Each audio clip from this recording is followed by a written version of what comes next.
YouTube. Welcome to my channel, and this video is about anxiety and how I deal with it.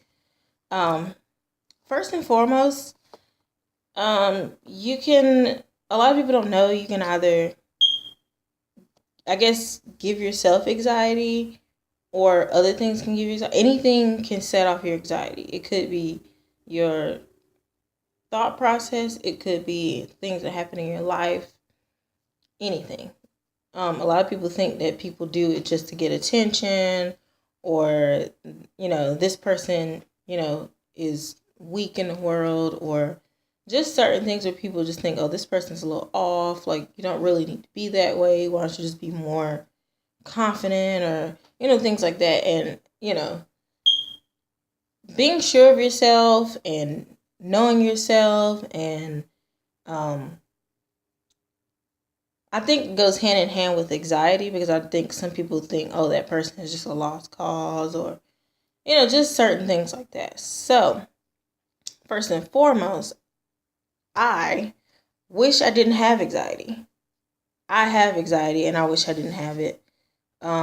It's something that you or me as a person has to work through. It's not something that, it's just gone just like that. Unless you take like medication or do some type of um, ritual or method or whatever the case may be. Me, I do meditation. I try to do crafts. Um, I try to just do different things to get my mind off of it long enough to. I know some people say if you get your mind off of it, you won't really deal with it. But sometimes you have to distract yourself to give yourself, I guess, give yourself a break from that stress. Because a lot of people don't know is that anxiety can be time consuming, draining, and painful.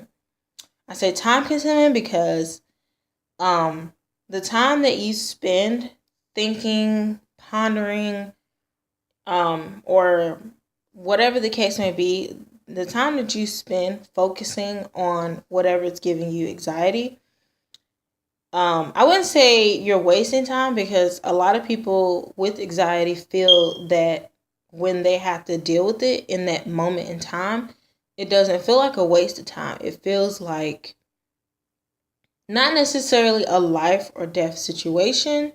Sometimes it can be, but it's like, okay, if I don't get this anxiety under control, I could stop breathing. I could pass out. I could go lightheaded. I could throw up everywhere. Anything like that. A lot of people don't understand that people that have anxiety, all these things, like they can feel all these things. Like with me, the first thing I notice is that I will either get a headache or my body will tense up. And I know people say, well, your body, like me, my muscles are the tightest muscles I feel like people have ever, I don't want to say experienced, but have ever felt whatever. Like, um, I've tried getting like massages and trying to find things to relax me, whatever. Right now, the only thing that can relax me is a muscle relaxer, only because I'm using all my muscles and I get so anxious, and I tighten up, and it's just like it it overwhelms me, and it's like, okay, I have to relax. I have to relax. I can relax long enough to control it, but I can't relax enough to make it go away. So I feel like the time that you spend worrying about, worrying, pondering, contemplating, focusing, whatever the case may be, the longer you spend thinking about it, that's time consuming. You could be doing other things, but you can't really do other things because you're thinking about it. Like, say, like, you have to go run an errand or get a chore done, or just anything like that. Basically, if you have anxiety, you kind of put certain things on hold because it's like, okay, that's not important right now. that errand I can do some other day, or just other things like you put them on hold because you feel like, okay, I feel anxious, I don't think I can do this, that kind of like, it just gets crazy. Like sometimes me going to work too much gives me anxiety, but sometimes not going to work enough still gives me anxiety. So I have to find that balance between, even though I'm working and I feel like I need to do more, I try to be more productive with hobbies and skills and just a whole bunch of other stuff. And I try to keep myself focused on something. Also, I'm basically just writing down a few things. Not necessarily writing down too much, but just writing down a few things, whatever. I basically was thinking about my anxiety, and I was like, wow, let me think about the things that actually go hand in hand with anxiety and stuff. So I decided to make a video about it. Also, anxiety can be draining. Anxiety can be draining simply because it can be draining, and it can also be painful. That's the other 2 points that I figured out about it. I'm gonna basically talk about how it can be painful. A lot of people don't think that anxiety can be painful. Was it anxiety, panic attacks, anything?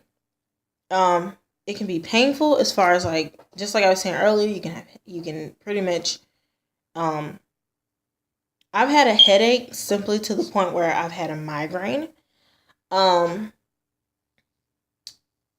I have had things happen to me. Like there was a time where I don't know why, I was just anxious, but I was so anxious. Basically like my nails are fine now, but a couple of years ago, I was so anxious. I would literally just not rip my nail off, but just the top part where it's white at. I would rip that part off because I was like, I'm anxious. Like, what is going on here? I would have to not be fidgety. Sometimes I can get fidgety. Sometimes I have to be doing something with my hands. I have to be like that's why some people clean or cook or something that has to do with your hands. They have to do that because they can't. It's like, I need to be doing something. So it gets very not in a, like, I guess frantic, but you just kind of, it's anxiety. You kind of panic a little bit. It's like, oh, I need to be doing something. I need to be doing this. I need to do that. Sometimes I actually feel like I need to go to sleep because it's like, wow, my head hurts. I'm fidgety. Can't really breathe that much. I feel like I'm about to pass out. Maybe, hopefully I don't throw up. I feel really thirsty. Like, when my anxiety is really high, I don't necessarily it's either I don't talk to people or I talk to people. It can't be in the middle. Like, I'm either talking to someone because I need to talk to someone, or I'm not talking to someone because I feel like it'll cause more anxiety to talk about it. So I have to figure out if I want to talk about it or if I don't. It just, I have to figure that out myself. Like, you know what? No, every time I think about it, every time I talk about it, it makes me anxious. I'm not going to talk about it. Or it's like, I really want somebody to talk to about this. I really, I have to talk to someone about it. Also, anxiety can be draining.